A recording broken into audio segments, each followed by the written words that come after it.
Hello my dear friends, welcome back to my YouTube channel @silver insights. I hope आप सब बढ़िया होंगे। तो जो हम स्टार्ट करने वाले हैं पोर्शन साइंस का वो होगा हमारा बायोलॉजी। ठीक है बेटा। तो बायोलॉजी को हम स्टडी करने से पहले ये जान लेंगे कि जो बायोलॉजी होता है ये एक्चुअली होता क्या है। तो अगर आप यहाँ पे देख सकते हो जो बायोस है इसका मतलब क्या होता है लाइफ, और लॉगे का मतलब टू स्टडी। एक्चुअली क्या होता है जो बायोलॉजी वर्ड है ये जिसका जो रूट वर्ड है वो बायोस है और लॉगे जिससे ये बायोलॉजी बना है। और बायोस का मतलब क्या होता है लाइफ, और लॉगे का मतलब क्या होता है टू स्टडी। तो इसका मतलब ये हुआ कि बायोलॉजी जो है ये कौन सा फील्ड है साइंस का जिसमें आप लाइफ स्टडी करते हो। और एक कॉमन सेंस वाला पॉइंट है यहाँ पर कि जिसके पास लाइफ होगी वो लिविंग ऑर्गेनिज्म है, और जिसके पास लाइफ नहीं होगी वो नॉन लिविंग होगा। ठीक है बेटा। अब हमें यहाँ से फर्दर देखना है कि जो लिविंग ऑर्गेनिजम्स होते हैं और जो नॉन लिविंग ऑब्जेक्ट्स होते हैं इनको हम कैसे पता करेंगे कि कोई पर्टिकुलर चीज अगर है तो वो लिविंग है या नॉन लिविंग है। एक तो सिंपल यहाँ पे हमने देख लिया कि जिसके पास लाइफ है वो लिविंग ऑर्गेनिज्म है, और जिसके पास नहीं है वो नॉन लिविंग मटेरियल है, या हम बोलेंगे नॉन लिविंग ऑब्जेक्ट है। मगर लाइफ जो है इसके अलावा कौन से क्राइटेरिया हम यूज करते हैं ताकि हम डिसाइड करें कि कोई चीज जो है ये लिविंग है या नॉन लिविंग है। तो वो क्राइटेरिया जो है वो हम वन बाय वन स्टडी करेंगे। तो यहाँ पर अगर हम देखेंगे जो लिविंग ऑर्गेनिजम्स होते हैं इसमें हम दो कैटेगरीज लेंगे, एक लेंगे हम प्लांट्स की और हम दूसरी कैटेगरी लेंगे एनिमल्स की। क्योंकि लिविंग वर्ल्ड में बहुत सारे आते हैं, माइक्रोब्स आते हैं, बैक्टीरिया आते हैं, उनकी हम बात नहीं करेंगे। तो यहाँ पर हम क्या करेंगे, प्लांट्स और एनिमल्स की कैटेगरीज लेंगे। फॉर एग्जाम्पल अगर हम यहाँ पे कुछ एनिमल्स देखेंगे, जैसे हमने लिखा है यहाँ पे डॉग है, कैट है, फ्रॉग है। अब अगर हमारे पास ये होंगे तो हम क्या बता सकते हैं कि ये लिविंग ऑर्गेनिजम्स है या नॉन लिविंग ऑर्गेनिजम्स है? बिल्कुल बता सकते हैं। कैसे पता चलेगा हमें? अगर सपोज डॉग की हम एग्जांपल लेंगे, अगर डॉग रन कर रहा है तो हमें पता चलेगा कि ये लिविंग ऑर्गेनिज्म है क्योंकि ये रन कर रहा है। इसी तरीके से अगर सपोज कैट की बात करेंगे, कैट ने अगर जंप किया तो हमें पता चलेगा कि ये लिविंग है। ठीक है बेटा। इसी तरीके से फ्रॉग, फ्रॉग हॉपिंग दिखा रही है, एक किस्म का वो जंप होता है जिसको हम हॉपिंग बोलते हैं। तो फ्रॉग जो होती है ये एक जगह से दूसरी जगह जाती है, कैसे? हॉपिंग की मदद से। इसका मतलब ये हुआ कि यहाँ पर कुछ एक्शंस हैं या हम बोलेंगे कुछ मूवमेंट्स हैं। उन मूवमेंट्स को देखकर हम बता सकते हैं कि ये एनिमल जो है ये लिविंग ऑर्गेनिज्म है या नहीं है। मगर यहाँ पर हमें कुछ क्वेश्चंस अब फर्दर पोज हो रहे हैं, वो ये हैं अगर यही डॉग, अगर यही कैट, यही फ्रॉग या कोई और भी एनिमल हम लेंगे, अगर हम उनको देख लेंगे और फिर अगर वो एस्लीप कंडीशन में होंगे, मतलब अगर वो सोए हुए होंगे, तो हमें कैसे पता चलेगा फिर कि ये लिविंग है? क्योंकि यहाँ पर अब मूवमेंट तो नहीं होगा, फिजिकल मूवमेंट, रनिंग, जंपिंग, ये जो एक्शंस हैं ये तो यहाँ पर नहीं होंगे। तो हम कैसे पता चला सकते हैं? हम ब्रीथिंग देखेंगे। ठीक है बेटा, ये भी एक मूवमेंट है। तो ये जो ब्रीथिंग है, ब्रीथिंग से हमें पता चलेगा कि ये जो एनिमल है ये एक लिविंग ऑर्गेनिज्म है। ठीक है बेटा। इसी तरीके से अगर हम प्लांट्स की बात करेंगे तो जो प्लांट्स होते हैं, फॉर एग्जाम्पल हमने वॉलनट ट्री की एग्जाम्पल ली है, एलमंड ट्री है, या कोई भी हर्ब अगर आप लोगे तो अगर आप इनको देखोगे, अगर इनका कलर ग्रीन हुआ तो हम यहाँ से बता सकते हैं इस ग्रीन कलर की वजह से कि ये लिविंग ऑर्गेनिजम्स है। तो यहाँ पर हम प्लांट्स का कलर देखेंगे और कलर देखने के बाद अगर हमें ये ग्रीन कलर है तो हमें पता चलेगा कि ये प्लांट जो है ये लिविंग ऑर्गेनिज्म है। मगर यहाँ पर हमें और एक क्वेश्चन फर्दर पोज हो रहा है, क्योंकि हमारे पास बहुत सारे प्लांट्स हैं और ये जो सारे प्लांट्स हैं इनमें से हम देखते हैं हर कोई प्लांट ग्रीन कलर का नहीं होता है। मतलब ये हुआ कि कुछ प्लांट्स ऐसे होते हैं जिनका अदर देन ग्रीन कलर होता है। तो वहां पे अब हम कैसे डिसाइड करेंगे कि ये जो पर्टिकुलर प्लांट है जिसका कलर ग्रीन नहीं है वो लिविंग ऑर्गेनिज्म है या नहीं है? तो वहां पे हम क्या करेंगे, वहां पे हम इसकी ग्रोथ रिलेटेड मूवमेंट देखेंगे। ग्रोथ रिलेटेड मूवमेंट का मतलब क्या हुआ? ये मूवमेंट दिखाना किसी पार्ट का, फॉर एग्जाम्पल रूट का, स्टेम का, या हम बोलेंगे शूट का, तो उसको हम ग्रोथ रिलेटेड मूवमेंट कहते हैं। तो अगर ग्रोथ रिलेटेड मूवमेंट प्रेजेंट है तो यहाँ पे हमें फिर पता चलेगा कि ये जो प्लांट है ये लिविंग ऑर्गेनिज्म है। अगर मैं सिंपल टर्म्स में बताऊंगा, सपोज अगर हमारे पास कोई प्लांट है इस मार्कर के हाइट का, ठीक है बेटा, तो अगर हम 6 महीने के बाद इसको फिर से ऑब्जर्व करेंगे तो ये जो प्लांट होगा ये सपोज 10 फीट का होगा, ये 15 फीट का होगा, तो हमें पता चलेगा कि ये लिविंग है, इसने ग्रो किया है। तो इसको हम बोलते हैं ग्रोथ रिलेटेड मूवमेंट जो विद टाइम होती है। मगर दोनों केसेस में, अब अगर हम यहाँ पर प्लांट्स और एनिमल्स की बात करेंगे, दोनों केसेस में हम देखते हैं तो यहाँ पर हमने देखा ग्रोथ रिलेटेड मूवमेंट इंपॉर्टेंट है ताकि हम डिसाइड करें कि ये लिविंग है। इसी तरीके से यहाँ पर अगर ये एक्शंस नहीं है, अगर स्लीप कंडीशन में भी एनिमल है, फिर हम यहाँ पे कौन सा क्राइटेरिया ले रहे हैं, ब्रीथिंग। तो ब्रीथिंग जो है, ब्रीथिंग से हम बता सकते हैं कि ये लिविंग ऑर्गेनिज्म है। मगर दोनों केसेस में हम देखते हैं, अगर हम कुछ एनिमल्स की बात करेंगे, इसी तरीके से अगर हम at a particular instant of time किसी प्लांट को देखेंगे, तो ये जो ग्रोथ रिलेटेड मूवमेंट है ये वहां पे विजिबल नहीं होगी। इसका मतलब क्या हुआ, आपके पास अगर आप किसी प्लांट के पास बैठे हो तो आप प्लांट को देख रहे हो, आपको ये कभी भी अंदाजा नहीं होगा कि ये जो प्लांट है ये बढ़ रहा है। इसका मतलब ये हुआ कि ये ग्रोथ दिखा रहा है। तो वहां पे हम कह सकते हैं कि ग्रोथ रिलेटेड मूवमेंट जो है ये एब्सेंट है। क्यों? क्योंकि हमें ये समझ में नहीं आ रहा है, ये हमारी समझ के बाहर है, क्योंकि वो विजिबल नहीं है। तो इससे क्या होगा, हम ये बता सकते हैं कि ये जो प्लांट है ये ग्रोथ रिलेटेड मूवमेंट नहीं दिखा रहा है, मतलब ये लिविंग ऑर्गेनिज्म नहीं है। इसी तरीके से अगर हम देखेंगे, कुछ एनिमल्स ऐसे होते हैं वो ब्रीथ तो करते हैं मगर हमें समझ नहीं आ रहा है, वो विजिबल नहीं होता है, मतलब ब्रीथिंग दिखा रहे हैं मगर हमें पता नहीं चल रहा है, या हम बोलेंगे हमें समझ में नहीं आ रहा है, हमें वो दिखता नहीं है कि ये ब्रीथिंग करते हैं या नहीं है। तो उस हिसाब से फिर वो क्या होना चाहिए, नॉन लिविंग, मगर वो फिर भी लिविंग होता है। तो इसका मतलब दोनों केसेस में हम देखते हैं, अगर ये नॉन विजिबल है तो यहाँ पे भी हम फिर अंदाजा नहीं लगा सकते हैं कि ये लिविंग है या नॉन लिविंग है। तो इस प्रॉब्लम को सॉल्व करने के लिए हम और एक कंसेप्ट देखते हैं जिसको हम बोलते हैं मॉलिक्यूलर मूवमेंट। तो ये जो मॉलिक्यूलर मूवमेंट अब होता है, इसका मतलब क्या होता है, मूवमेंट ऑफ मॉलिक्यूल्स। जो मॉलिक्यूल्स होते हैं उनकी मूवमेंट, उसको हम बोलते हैं मॉलिक्यूलर मूवमेंट। अब जो ये मॉलिक्यूलर मूवमेंट होती है ये भी विजिबल नहीं होती है, ठीक है बेटा। मॉलिक्यूलर मूवमेंट जो है ये भी विजिबल नहीं है, नॉट विजिबल। आप मॉलिक्यूलर मूवमेंट नहीं देख सकते हो। फॉर एग्जांपल अगर हम बात करेंगे इस फिंगर की, ठीक है, इस फिंगर में मॉलिक्यूल्स प्रेजेंट है, इसमें कार्बोहाइड्रेट्स, प्रोटीन्स, बाकी मॉलिक्यूल्स जो है वो इसमें प्रेजेंट है, मगर क्या आप देख सकते हो, क्या ये आपको विजिबल है कि इसमें मॉलिक्यूल्स मूव कर रहे हैं? नहीं, ऐसा बिल्कुल नहीं होगा, क्योंकि ये बहुत ग्रास रूट लेवल पे जा रहे हैं हम, ठीक है। तो हम इस मॉलिक्यूलर मूवमेंट को ऑब्जर्व नहीं कर सकते हैं। मगर ये जो मॉलिक्यूलर मूवमेंट होती है, क्या ये फिर होती है?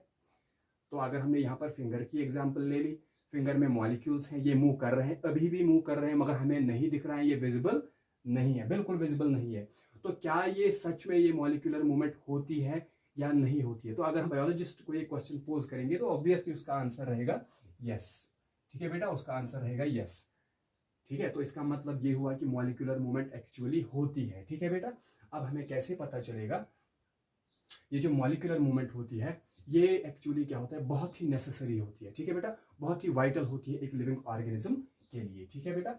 इससे क्या होगा, इस मॉलिक्यूलर मूवमेंट की मदद से मेंटेनेंस ऑफ स्ट्रक्चर्स, जो किसी लिविंग ऑर्गेनिज्म के स्ट्रक्चर्स होते हैं, ऑर्गन्स होते हैं, स्ट्रक्चर्स मतलब कोई भी ऑर्गन सिस्टम, टिश्यू, या अगर हम सेल की बात करेंगे तो उसमें हम बोलते हैं ये ऑर्गेनाइज्ड स्ट्रक्चर्स हैं। तो ऑर्गेनाइज्ड स्ट्रक्चर्स की मेंटेनेंस करना काम किसका है, इस मॉलिक्यूलर मूवमेंट का काम है, ठीक है बेटा।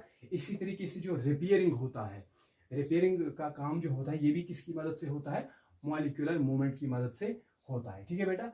अब जो ये मॉलिक्यूलर मूवमेंट है, अब ये ऑर्गेनाइज्ड स्ट्रक्चर्स में होती है, जैसे कि हमने बात की टिश्यूज में, सेल्स में होती हैं।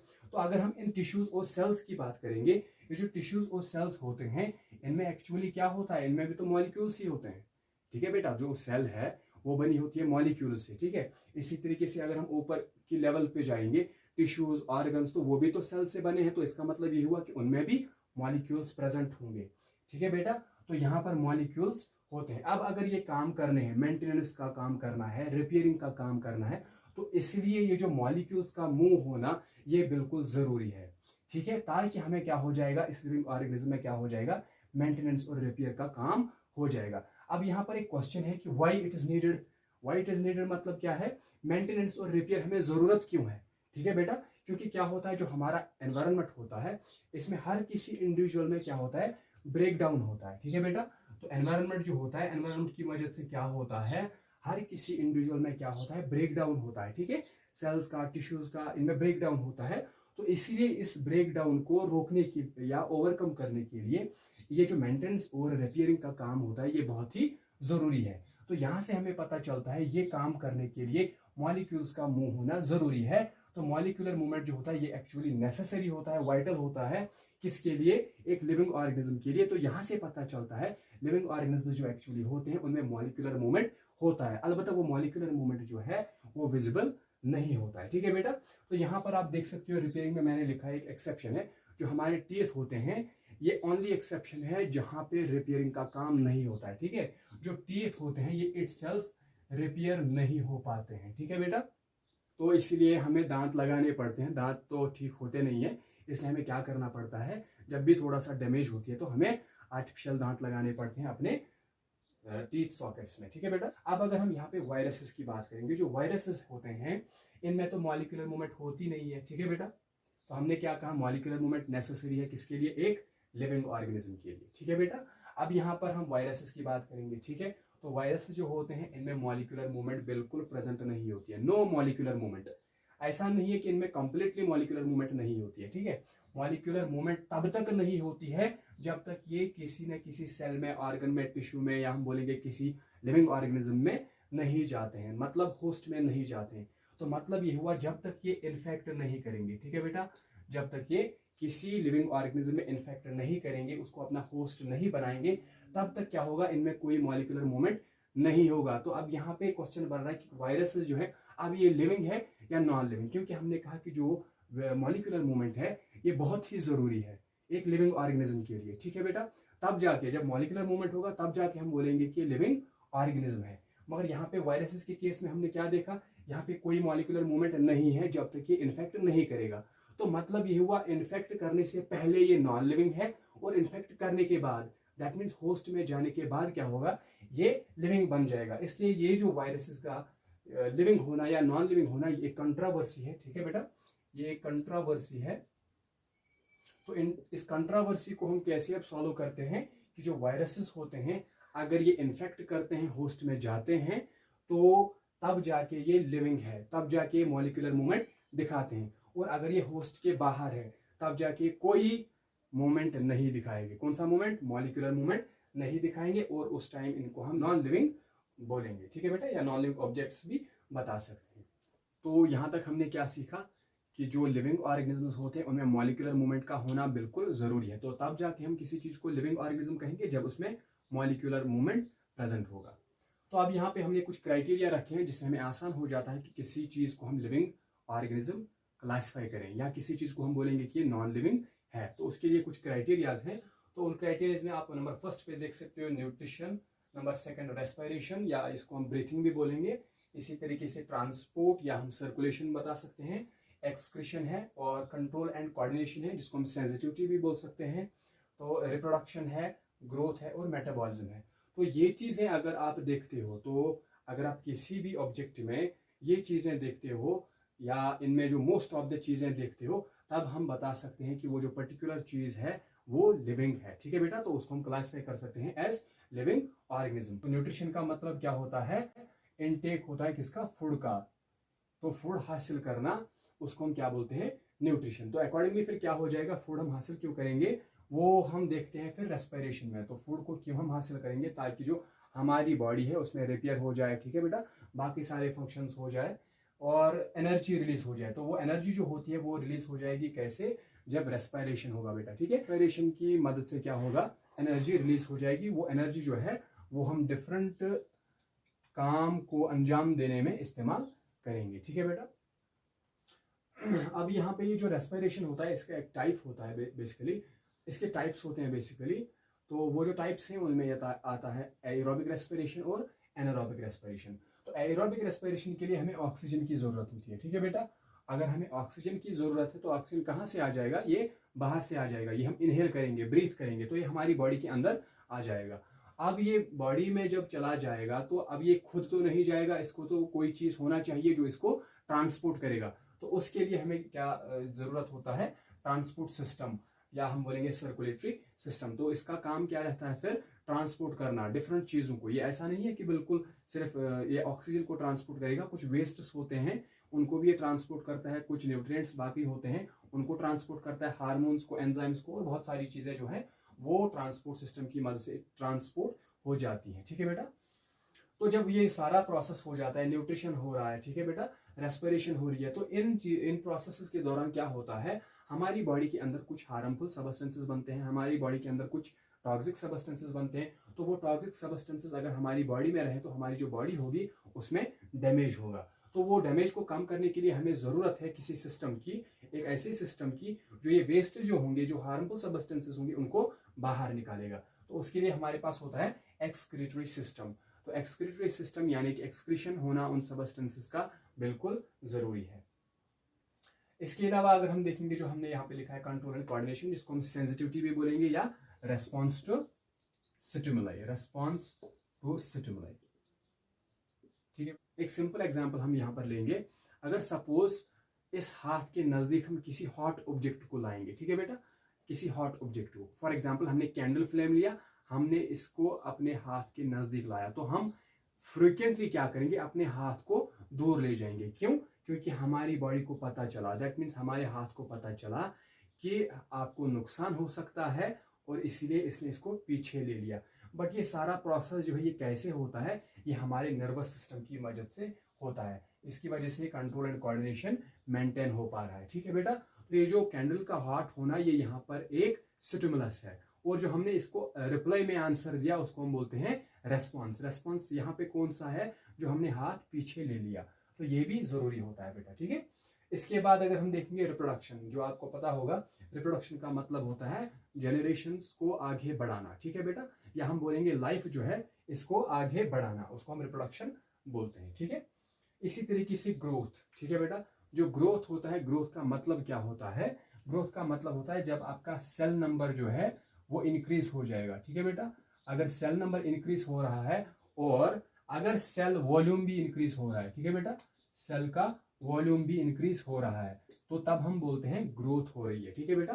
तो ग्रोथ होता है basically increase in cell number, cells multiply होना, ठीक है, और फिर उनका वॉल्यूम बढ़ जाना, उसको हम ग्रोथ बोलते हैं, ठीक है बेटा।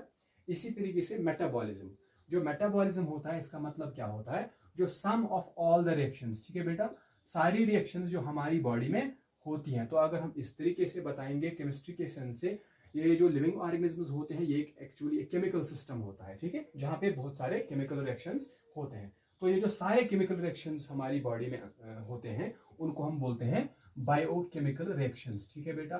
तो बायोकेमिकल रिएक्शंस कौन से रिएक्शंस होते हैं, ये वो रिएक्शंस होते हैं that takes place in a living organism, उनको हम बायोकेमिकल रिएक्शंस बोलते हैं। तो सारे बायोकेमिकल रिएक्शंस जो होते हैं इनको हम क्या बोलते हैं, इसको हम मेटाबॉलिज्म बोलते हैं। तो ये ओवरव्यू था किनका, इन टर्म्स का, ठीक है बेटा।